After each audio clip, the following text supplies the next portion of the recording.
اس لیے کسی خبر واحد سے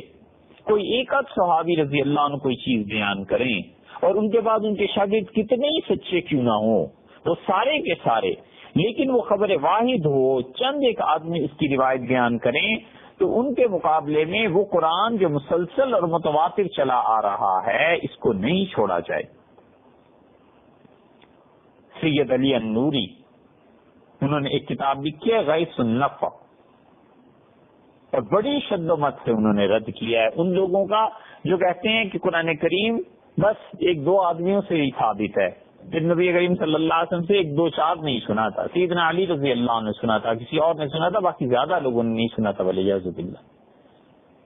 تو جس قرات میں تینوں یہ رکن موجود ہوں اس کو یقینی طور پر صحیح اور برحق ماننا پڑے گا، اور اس کا پڑھنا بھی صحیح، اس کی تحریر ویسی جیسے سیدنا عثمان رضی اللہ عنہ لکھوائی تھی لکھنا بھی واجب، اور اس کا انکار کفر ہے۔ ملکے اور مالکے یہ دونوں چیزیں اللہ تعالیٰ نے نازل فرمائیں، وما یخدعون وما یخادعون، یہ پہلے پارے میں، ووصا واوصا، یہ الفاظ سارے رسول اللہ صلی اللہ علیہ وسلم پہ مختلف طرح سے نازل فرمائے گئے۔ تو اب رہ گئیں وہ باتیں جو قرآن کریم میں انفراد متواتر کے اختلافات میں ہمارے سامنے آتی ہیں، ہم کہتے ہیں سب درست ہے، حضور اکرم صلی اللہ علیہ وسلم نے ایسے بھی پڑھا ہے اور ایسے بھی پڑھا ہے۔ اب اس کی مثالیں بہت سی ویسے ہی بتا دی ہیں، لیکن اگر آپ تفصیل سے اس کی مثالیں دیکھنا چاہیں تو چند ایک مثالیں اس کی تفصیل سے بھی عرض کر دیتے ہیں تاکہ یہ مسئلہ بھی ساتھ کا ساتھ ہی صاف ہو جائے۔ مثلا آپ دیکھیے کہ اللہ تعالی نے قرآن کریم میں بالکل آخری 30ویں پارے میں سورہ لہب جو نازل فرمائی ہے، تبت یدا ابی لہب وتب، سب ایسے ہی پڑھتے ہیں، اور اس میں جب اس کی چوتھی آیت پر ہم پہنچتے ہیں تو ہم پڑھتے ہیں کہ وامرأتہ حمالۃ الحطب، اور اس کی بیوی حمالہ، اور اس کے بعد آ جاتا ہے گول تا، اور اس تا کو ہم پڑھتے ہیں حمالۃ الحطب، تا کے ساتھ نام کو ملانے کے لیے زبر کا استعمال کیا۔ اب یہ قرات ہے امام حفص رحمۃ اللہ علیہ کی، ہم سب پڑھتے ہیں اور یہ صحیح ہے، پر امام نافع رحمۃ اللہ علیہ کی ایک شاگرد ورش رحمۃ اللہ علیہ اسے پڑھتے تھے حمالۃ الحطب، تو تا پر زبر کی بجائے پیش پڑھتے تھے۔ ہم کہتے ہیں یہ بھی حضور اکرم صلی اللہ علیہ وسلم سے ثابت ہے، اگر کوئی آدمی حمالۃ الحطب پڑھے یا وہ حمالۃ الحطب پڑھے، یہ دونوں باتیں صحیح ہیں، کوئی حرج کی بات نہیں۔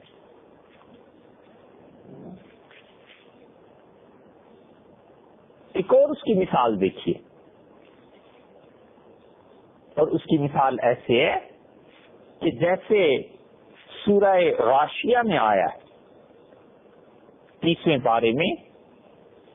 88 نمبر سورت ہے سورہ غاشیہ، اور سورہ غاشیہ میں اللہ تعالی نے فرمایا ہے کہ 11ویں آیت میں لا تسمعوا فیہا لاغیہ، تو اہل جنت اس میں فضول چیزیں بیکار باتیں نہیں سنیں گے۔ یہ لا تسمعوا جو ہے نا، اس کو ورش رحمت اللہ علیہ نے اور شعبہ رحمت اللہ علیہ دونوں راوی ہیں قرات کے، انہوں نے پڑھایا لا تسمعوا فیہا لاغیہ، تو لا تسمعوا جو پڑھتا ہے وہ بھی ٹھیک پڑھتا ہے، لا تسمعوا جو پڑھتا ہے وہ بھی ٹھیک پڑھتا ہے۔ یہ دونوں قراتیں حضور اکرم صلی اللہ علیہ وسلم سے تواتر کے ساتھ ثابت ہیں۔ یہ قرات کا علم ہے اور بہت بڑا علم ہے۔ جو شخص قرآن کریم کی تفسیر اور ترجمہ بیان کرے، خاص طور پہ قرآن کریم کا ترجمہ کرنے کے لیے، اگر اسے قرات کا علم نہیں ہے کہ دیگر ائمہ نے اسے کیسے پڑھا ہے اور اس لفظ کو کسی اور طرح کیسے ترجمے میں بدلا گیا ہے یا تبدیل کیا گیا ہے یا کیسے کیا جا سکتا ہے، اسے چاہیے کہ اس نازک کام میں ہاتھ نہ ڈالے۔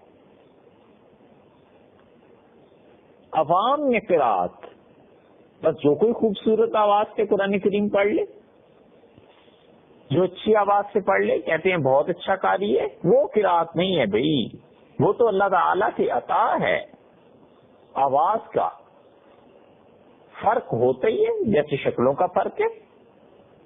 تب جیسی جس کی شکل اللہ نے بنا دی، جیسی جس کی آواز اللہ تعالیٰ نے دے دی، لیکن جہاں تک قرات کا علم ہے وہ اللہ کا خاص فضل ہے جو بہت کم لوگوں کو ہوتا ہے۔ ہمارے ہاں عام طور پہ امام حفص رحمۃ اللہ علیہ کی قرات پڑھی جاتی ہے، اسے ہی لوگ سنتے اور پڑھتے ہیں۔ بہت کم لوگ ایسے ہیں جن کو 10 کی 10 قراتوں کا علم ہو اور انہیں پتا ہو کہ کون سا حرف اور کون سا لفظ، اس پر زیر زبر پیش کہاں کہاں اس کو کس طرح پڑھا جا سکتا ہے۔ اللہ تعالیٰ کا خاص فضل ہو تو یہ چیزیں نصیب ہوتی ہیں، اور قرات کا حقیقی علم یہ ہے۔ اس کی ایک اور مثال آپ دیکھیے، 29ویں پارے میں سورہ نوح میں 25ویں آیت میں اللہ تعالیٰ نے ارشاد فرمایا، جسے ہم پڑھتے ہیں مما خطیئاتہم، اور ان کے حضرت نوح علیہ الصلوۃ والسلام کی قوم کے گناہوں کی وجہ سے اغرقوا، وہ لوگ ڈبو دیے گئے، فادخلوا نارا، اور جہنم میں ڈالے گئے۔ اب حفص رحمۃ اللہ علیہ کی قرات تو یہی ہے کہ مما خطیئاتہم، اور شعبہ رحمۃ اللہ نے پڑھا مما خطایاہم۔ یہ خطایاہم کا لفظ اور خطیئاتہم کا لفظ یہ دونوں حضرت عثمان رضی اللہ عنہ نے لکھوائے تھے، اور دونوں قراتیں متواتر ہیں، اور حضور صلی اللہ علیہ وسلم پہ نازل ہوئی تھی اور ہم تک ویسے ہی پہنچی ہیں۔ اس لیے کوئی آدمی پڑھتا ہے مما خطیئاتہم اور دوسرا پڑھتا ہے مما خطایاہم، دونوں صحیح پڑھتے ہیں، دونوں متواتر قراتیں پڑھتے ہیں۔ لوگوں میں چونکہ علم نہیں ہے، اس لیے کوئی آدمی اگر ایسے پڑھے گا، ایسے کہے گا، تو وہ تو اس کی گویا جان کے لالے پڑ جائیں گے کہ یہ اس سے کیا پڑھتی ہے۔ اس کی ایک اور مثال دیکھیے،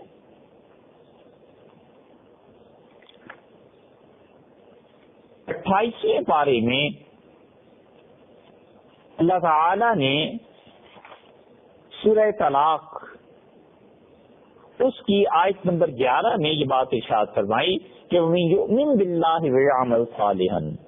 جو کوئی شخص ایمان لایا، وَيَعْمَلْ صَالِحًا، اور اس نے اچھے کام کیے، يُدْخِلْهُ جَنَّاتٍ تَجْرِي مِن تَحْتِهَا الْأَنْهَارُ، وہ اللہ تعالیٰ اسے داخل کریں گے جنت میں جس میں باغات میں جن میں دریا بہ رہے ہیں۔ اب جو آدمی اسے اچھی آواز سے پڑھ لے گا تو لوگ تو کہیں گے بڑا اچھا قاری ہے۔ یہ قرات یہ چیز نہیں ہے فقط کہ آواز اچھی ہو، اگرچہ وہ اس میں داخل ہے، اصل یہ ہے کہ اس قاری کو یہ پتا ہونا چاہیے کہ اس میں کس امام نے اس لفظ کو کس طرح پڑھا ہے۔ یہ چوتھی مثال اس کی عرض کر رہے ہیں، اور اگر اسے پتا ہو کہ اس آیت میں حفص رحمت اللہ نے تو ایسے ہی پڑھا ہے کہ وَمَن يُؤْمِن بِاللَّهِ وَيَعْمَلْ صَالِحًا، جو ایمان لایا اور اس نے اچھے عمل کیے، يُدْخِلْهُ،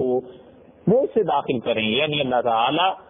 اور اسے پتا ہو کہ اسی يُدْخِلْهُ کو امام ورش رحمت اللہ علیہ نے پڑھا ہے نُدْخِلْهُ،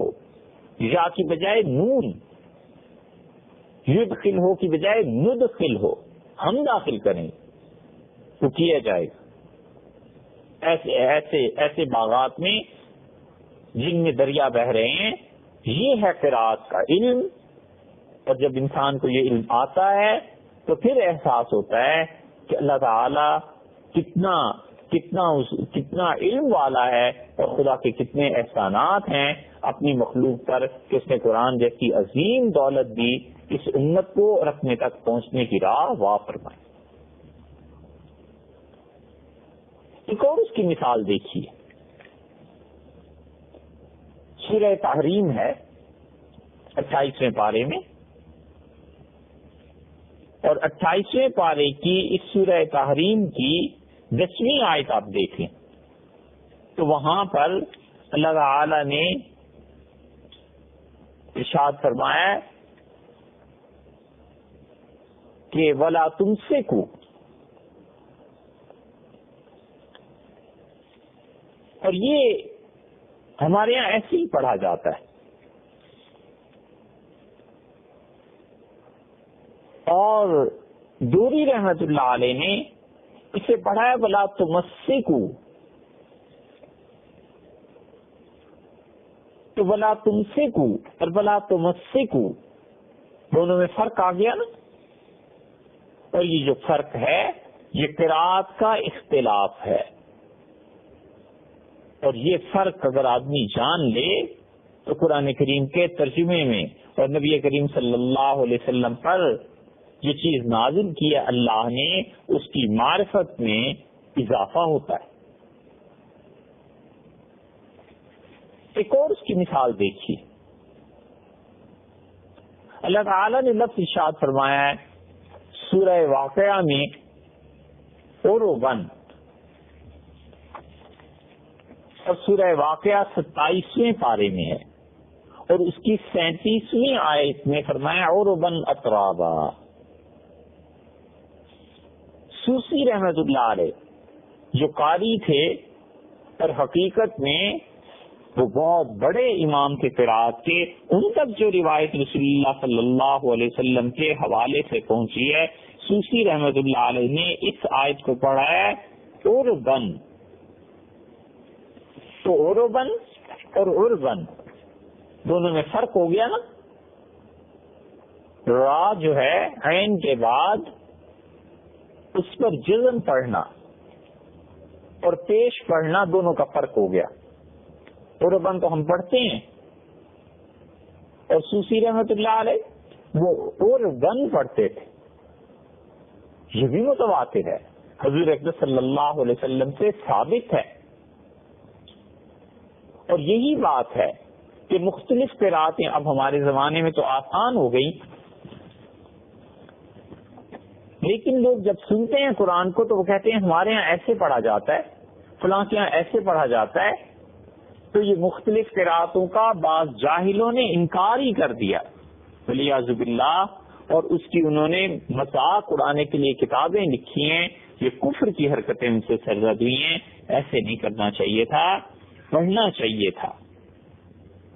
اور علم حاصل کرنا چاہیے تھا تاکہ پتہ چلے کہ یہ قراتیں مسلسل متواتر رسول اللہ صلی اللہ علیہ وسلم سے ثابت ہیں۔ ایک آیت کے حوالے میں غلطی ہو گئی بھی، وہ 10ویں آیت سورہ ممتحنہ کی ہے،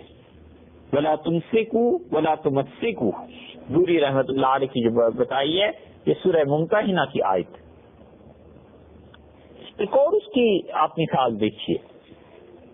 اور اس کی مثال سورہ رحمان میں، سورہ رحمان 27ویں پارے میں، اور اس کی 22ویں آیت آپ دیکھیں تو وہاں آیا ہے اللہ تعالیٰ نے فرمایا یخرج منہم اللؤلؤ والمرجان، اور اللہ تعالیٰ نکالتے ہیں ان پانیوں سے، دونوں پانیوں سے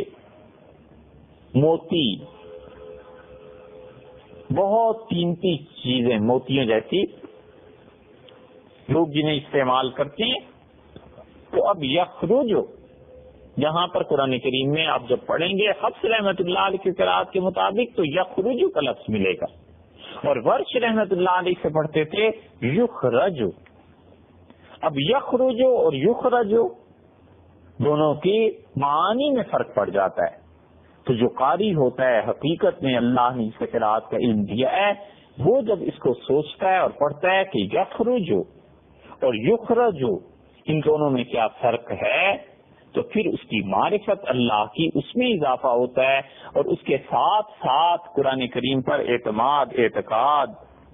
اور اس کو پڑھنے کا لطف اور تعلق میں اللہ بڑھتا ہے۔ یہ وہ چیزیں ہیں جو مسلسل قراتیں ہیں اور رسول اللہ صلی اللہ علیہ وسلم سے ثابت ہیں، اور ان کے مقابلے میں قراتیں شاذ ہیں، اور شاذ قراتیں وہ ہیں جو اگرچہ راوی اس کے ثقہ ہیں، سچے ہیں، لیکن بہت تھوڑے ہیں۔ اس میں ساری چیزیں پائی جاتی ہیں، صرف نحو کے اعتبار سے بھی ٹھیک ہے۔ اور اس کی دوسری بات کہ سیدنا عثمان رضی اللہ عنہ کے قرآن کریم میں لکھی گئی ہو، یہ بات اس میں نہیں ہے، اور اس کی سند رسول اللہ صلی اللہ علیہ وسلم سے ٹھیک ہے۔ دو چیزیں اس میں ثابت ہیں، سند بھی ثابت ہے اور صرفی نحوی قاعدے کے اعتبار سے بھی ثابت ہے، لیکن چونکہ حضرت عثمان رضی اللہ عنہ کے زمانے میں اس طرح نہیں لکھی گئی، لہذا اسے اب نہیں پڑھا جائے گا، اگرچہ اس روایت کو بیان کرنے والے افراد کیسے ہی سچے کیوں نہ ہو، لیکن چونکہ وہ تھوڑے ہیں، بہت قلیل ہیں، تو اس لیے ان کی روایت صحابہ کرام رضی اللہ عنہ کا اجماع اور لاکھوں کی موجودگی میں حضرت عثمان رضی اللہ عنہ کا مصائب کو بھیجنا وہ اتنی وزنی چیز ہے کہ ان کی قرات اس کی وجہ سے چھوڑ دی جائے گی۔ ہم یہ کہیں گے کہ ان کی قرات شاذ ہے، اور یہ وہ بات ہے جو سیدنا عبداللہ بن مسعود رضی اللہ عنہ کی بات آئی کہ انہوں نے سورہ اعلیٰ میں یہ پڑھا کہ وَالذَّكَرِ وَالْأُنثَىٰ، تو یا تو ہم یہ کہیں کہ حضرت نے جو کچھ پڑھا تھا وہ قرات شاذ ہے، اور یا یہ کہیں کہ یہ تفسیری جملے کے طور پر پڑھا گیا تھا، تفسیری جملہ کہیے یا قرات شاذہ کہیے، اس وجہ سے یہ اس کے مخالف ہے نا، چونکہ جو اب ہم قرآن پڑھتے ہیں حضرت عثمان رضی اللہ عنہ جو لکھوایا تھا تو اس کی مخالف ہونے کی وجہ سے اب ہم یہ سے نہیں پڑھیں گے، ہم وہی کچھ پڑھیں گے جو سارے صحابہ کرام رضی اللہ عنہ نے لکھا اور پڑھا ہے۔ صحیح بخاری کی روایت وہ جو ابن مسعود رضی اللہ عنہ کا منقبت میں پہلے نقل کی تھی سب سے پہلے اور پھر بعد میں بھی آتی رہی ہے، تو یہ ہے کہ عبداللہ بن مسعود رضی اللہ عنہ کے شاگرد شام گئے اور حضرت ابو درداء رضی اللہ عنہ نے بلایا اور فرمایا کہ تم نے ابن مسعود رضی اللہ عنہ کے مطابق قرآن کریم کو سب سے اچھا پڑھنے والا کون ہے؟ تو ہم نے کہا کلنا، ہم سب کے سب ابن مسعود رضی اللہ عنہ کے شاگرد ہیں۔ تو انہوں نے فرمایا فَأَيُّكُمْ يَحْفُظُ،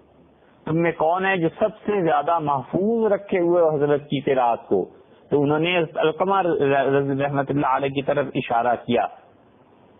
تو ابو درداء رضی اللہ عنہ نے کہا کیف سمعتہ، یہ کیسے سنا ہے تم نے؟ حضرت جو پڑھتے تھے واللیل اذا یغشی، تو علقمہ رحمۃ اللہ علیہ نے کہا وہ پڑھتے تھے والذکر والانثی، تو ابو درداء رضی اللہ عنہ نے کہا میں گواہی دیتا ہوں حضور اکرم صلی اللہ علیہ وسلم سے بھی میں نے یوں ہی سنا تھا، اور اب لوگ چاہتے ہیں کہ میں یہ پڑھوں وما خلق الذکر والانثی، میں ان کی بات نہیں مانوں گا۔ ٹھیک ہے، انہوں نے پڑھا، لیکن یہ قرات ان تک پہنچی ہوگی، اور اس کے بعد امت میں آہستہ آہستہ یہ چیزیں شاذ قراتوں میں شامل ہو گئیں، اس لیے ہم کسی کے لیے جائز نہیں سمجھتے کہ وہ اب اس طرح کی قرات پڑھے۔ تو جب بھی پڑھے گا واللیل اذا یغشی والنہار اذا تجلی وما خلق الذکر والانثی، اسی ہی پڑھے گا۔ اگر وہ والذکر والانثی پڑھے گا ابن مسعود رضی اللہ عنہ کی اس روایت کی بنیاد پہ، تو ہم کہیں گے اس سے حضرت عثمان رضی اللہ عنہ نے جو قرآن کریم لکھوایا تھا چونکہ اس کی مخالفت لازم آتی ہے، لہذا یہ قرات شاذ ہے، مسلسل نہیں، مت پڑھو اسے۔ اس کی ایک اور مثال دیکھ لیجیے، سورہ کہف میں آتا ہے فَقَانَ وَرَاءَهُمْ، حضرت ابو درداء رضی اللہ عنہ پڑھتے تھے وَقَانَ أَمَامَهُمْ، اور سورہ کہف میں آتا ہے كُلُّ سَفِينَةٍ، ہر ایک کشتی، اور اس کے بعد وہ پڑھتے تھے كُلُّ سَفِينَةٍ صَالِحَةٍ، اور أَمَّا الْغُلَامُ آیا نا فقانا کے بعد عبداللہ بن عباس رضی اللہ عنہ پڑھا کرتے تھے کافرن۔ تو یہ تمام قراتیں ایسی ہیں جو صحیح لوگوں سے منقول ہیں، وہ تابعین بھی سچے تھے، تبع تابعین بھی سچے تھے، حتیٰ کہ امام بخاری رحمۃ اللہ نقل کیا ہے، یہ صحیح حدیث سے ثابت ہے۔ لیکن ہم کہتے ہیں کہ صحابہ کرام رضی اللہ عنہ کی بہت بڑی جماعت کو چھوڑ کے محض خبر واحد چند ایک لوگوں سے لے لینا، یہ اس سے قرآن ثابت نہیں ہو سکتا، ایک بات۔ اور دوسرے سیدنا عثمان رضی اللہ عنہ نے جو کچھ لکھوایا تھا اس پہ صحابہ کرام رضی اللہ عنہ کا اجماع تھا، اور وہ یقینی طور پر ساری دنیا میں پھیلا اور مسلمانوں نے اسے قبول کیا۔ اس کے برعکس جو چیزیں انہیں اس درجے کا رسوخ اور یقین حاصل نہیں ہے، اس لیے ہم وہ چیزیں نہیں پڑھیں گے۔